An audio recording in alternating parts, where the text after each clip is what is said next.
Welcome to another episode of Tube Test. I'm here with Dusk Bennett, Jeff Marshall, and we are going to check out some 47s. A Telefunken U47 from Telefunken Electroacoustic. We also are going to compare it with the FLEA 47, and Dusk has a U47 Telefunken with a VF14 tube. So let's check it out and test it. So here we go, we've got the Telefunken Electroacoustic AE version, U47, warmed up and ready to go. Thanks, Jeff. In the good old summertime, in the good old summertime, strolling through the shady lanes with your baby mine. You hold her hand and she holds yours. That's a very good sign that she's your tootsie wootsy in the good old summertime. I've got the FLEA 47 warmed up and ready to go. I've got my public domain song In the Good Old Summertime that I'm still learning. So Jeff, without further ado, go ahead and hit our Pro Tools.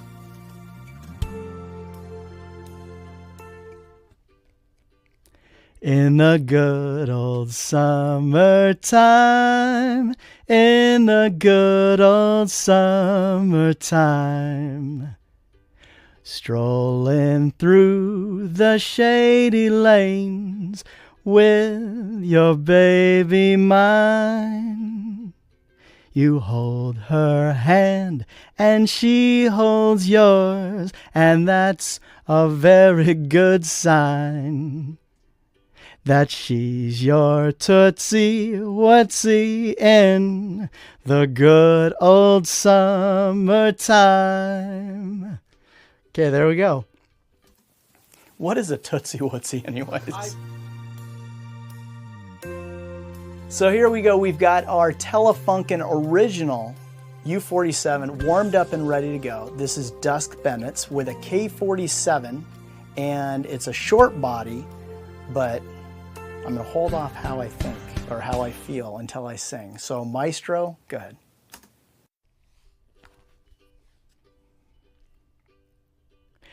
In the good old summertime, in the good old summertime, strolling through the shady lanes with your baby mine. You hold her hand and she holds yours, and that's a very good sign that she's your tootsie wootsy in the good old summertime. Okay, Dusk, you just heard these microphones, and I'm going to step back a little bit because I know you guys are giving me a little bit of flack of always saying wow when I hear a microphone, and I justify it by saying I pick out all these great microphones to begin with, so I kind of stay out of the, you know, sour grapes, or the ones that kind of like are a little bit less appealing to my ears. But I'm always impressed with these microphones. But I'm going to step back a second. I'm going to let you tell me what you heard. Tell me what you think. So first off, we need to address the statement that Johnny just made, which is, having seen a handful of these tube test episodes where he gets a little over enthusiastic about the equipment that he's testing. I commented to him myself on that and said, you know, if everything is great, then nothing sucks. And from my vantage point, everything sucks. In life, I've learned there are people who believe the glass is half full, the glass is half empty. In the world I live in, the glass is inherently flawed. So that being stated, I'm looking at everything with a degree of healthy skepticism. So in Johnny's defense, I get what he's doing. He's comparing the microphone to itself, compared to what he's expecting it to be. On the other hand, when you try to do what we did here today, where you're comparing several microphones that all aspire to be something else, that's where it is very helpful to pull your commentary aside, because all of these microphones sound really good. It would be unfair to take the FLEA microphone, for instance, that we're talking into here, the original 47 that I have, or for that matter, the Telefunken, the one that Telefunken loaned us to demo for today. It would be unfair to make bad statements about any of them, because frankly they all sound really good, and that was sort of my take on it. That being said, they were all different. I mean, it was indisputable. They all had a different sound to it. The Telefunken, initially opening it up, it had a very clean, almost a modern tone to it. While it did have a lot of that olden sound to it that you'd expect to hear from an old tube-style microphone, it just appeared to have a more modern flavor to it. Top end was a little more shiny and clean. Bottom end was not quite as large as what I'm used to on a VF14 style microphone. That's not to say that it's a bad mic. I thought it sounded nice. There are some construction issues that I took with it, and we commented like, wow, it'd be great if they thought about, you know, the construction of the case a little bit more, you know, the hollow out parts in the case to make room for little switches and things so they don't break off. Those are things that over the long term can hurt a device. The FLEA, we heard it. I thought that it was a good middle ground between the three microphones. It had a very old sound to it, very olden. I liked it. I liked what it did. It conjured up images of late 50s kind of crooner era stuff. Didn't have the big bottom end that I am used to on my 47, but it was still plenty of bottom end to work with. So it wasn't deficient, it just wasn't as much. And then, of course, opening up the 47 that I know and am very familiar with, there is clearly a difference. And for those out there who are skeptical of the five-figure microphone, especially now that we have all these sub $10,000 clones floating around, those sub $10,000 microphones do sound good, but they don't sound the same.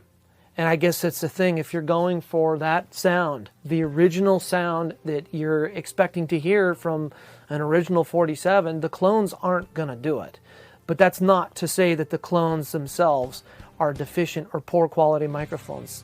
I thought they were all well constructed and had a really good sound. So the original is the original. It is the benchmark that all others measure themselves up against. And it's very clear that without that VF14, it's really tough to get that sound. My name is Jeff Marshall. I'm a recording arts major at Loyola Marymount University. And I've been interested in music and recording for probably about 8 or 9 years now, so a good majority of my life, and I've heard a decent amount of microphones for the time I've been around. And I'd have to say these mics were all pretty good. They all were some of the best mics I've heard. They're all a little different, as Dusk mentioned earlier. If I'd have to kind of put them in an order or try to describe them with the words, I'd say the FLEA was probably my personal favorite because it had a flavor to it that I feel if I was going to end up using it on a song and putting it in a mix, it would end up kind of sitting the best with the least amount of EQ or processing. I think, however, if each of those are going to try to sound like they were designed to sound like an old 47, I think the 47 obviously did that the best. And when you turned it on and listened to it, it just had a sense of comfort because it was a familiar sound because you've heard it on countless records. So I think that was an important kind of benchmark we were talking about.